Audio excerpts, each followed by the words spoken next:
Pengguna kendaraan umum Transmusi di Palembang semakin meningkat, mencapai 4 juta penumpang per tahun.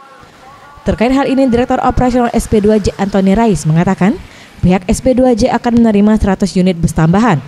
Untuk 100 bus Transmusi ini akan diberikan setelah pelaksanaan Asian Games karena pengajuannya baru disetujui oleh Kementerian Perhubungan.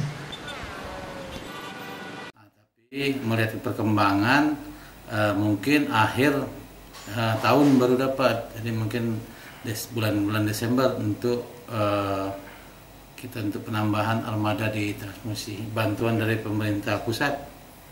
Itu rencana berapa bis yang kita dapat, Pak? Kalau rencana kita pengajuannya 100 bus. Nah, insya Allah yaitu kita ini kan ada wadahnya, karena wadahnya Transmusi. Insya Allah ya kita yang sudah dibantu. Untuk bus baru ini nantinya akan ditempatkan di rute yang memiliki trafik tinggi seperti alang-alang lebar, Pelaju, dan Jakabaring. Penambahan bus Transmusi ini dilakukan karena jumlah penumpang setiap tahunnya mengalami peningkatan. Saat ini armada Transmusi yang tersedia hanya 150 bus.